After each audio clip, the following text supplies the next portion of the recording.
All right, Scott, thanks for passing by the office. Scott Richmond, owner, founder, Nerd Support. Just having conversations and us getting to kind of know each other. We kind of have the same challenges, right? You're in an industry that it's very difficult to kind of be vetted, complex, super niche in a sense of many people don't understand what involves in it. I kind of run the same thing on the insurance end too. Most people don't understand insurance. There's so many varieties of verticals in the insurance industry, and I think just trying to figure out how to identify, right, who's credible in the IT space. And us having conversations, I was curious to know what challenges you have and how to really vet your IT provider. Right. Well, in today's world, it's kind of crazy if you think about it. You being in insurance, everybody that sells insurance has to go and get a license, okay? And it's kind of crazy even today that somebody can just go out and open a business with no qualifications whatsoever. Right. But at least in your business, if I want to sell insurance, I've had to pass a state board exam in order to sell insurance. In IT, that doesn't exist. So there's not, and again, this might be a dumb question, but there's not there's not a specific accreditation you have to open your own IT consulting firm? Unfortunately not. The only thing credibility you have to have is by hiring the teams that have certification. So that gets you to one point where your team has went out and certified it. They've passed certain exams with all the big vendors, Microsoft, VMware, Citrix, and so forth, or cyber security and things that they've went through and got their own certifications, right? But I can just hire all those people. But as a company, believe it or not, this is something that I want to change in the near future, is that to be an IT provider, because we take care of firms and companies, and we have no recourse or certification that's needed to have. Yeah, it's interesting. And that goes back to kind of that not fact checking, but vetting the process. Yes. Right? No, you made it a good point. Even us, I go back to insurance. I think there's too many of us. Even though we can get a license, I think it's too easy to get a license. So it's kind of going back. Well, it's easy to get the license, but understanding is the challenge. Right, growing the business and building that trust and rapport with your clients. Yeah, that's that second level of expertise. Correct. But it's funny. I just think you specifically, and we talk and I get interested about it. IT, people seem to downplay or make it very simple. I know the name is easy, right? IT, but there's so many different layers to it.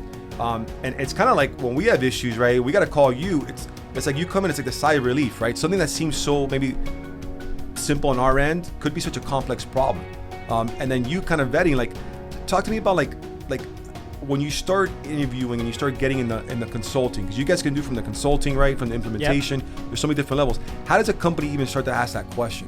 Right. So one of the biggest things is what somebody should do if they're looking for an IT company, or they're looking to maybe do a project with another company, or they just want to have another set of eyes look at their IT infrastructure or technology, what it is you really should ask, what is that company doing to prove what they're doing and saying what they're doing. So what Nerd Support does is every year is we went out and get what they call this SOC 2. And it's just we have an independent firm. It's accreditation that comes out. They come in and they audit our whole business, our business processes, our cyber and how we take care of cyber issues if an issue happens. One of the biggest questions I tell somebody is ask, if you're looking at an IT company, ask them to give you a copy of their document, if they're hacked, what they have in place. And they should be able to pop that over to you within a minute.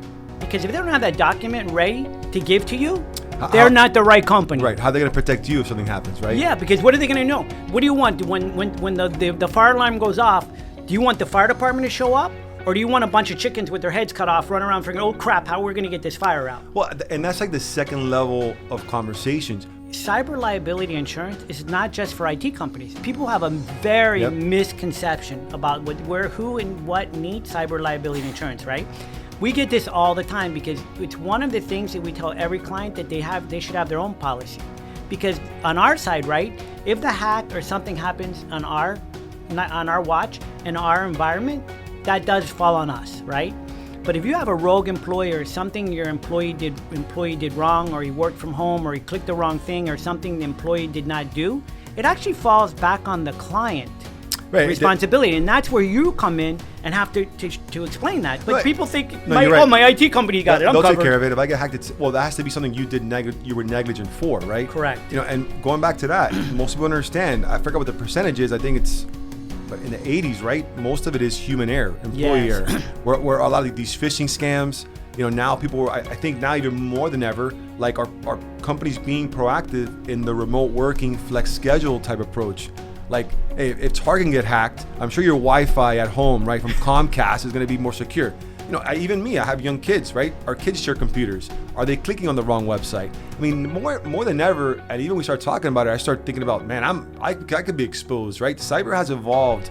IT protection is not just. I mean, and you do such a good job of explaining it.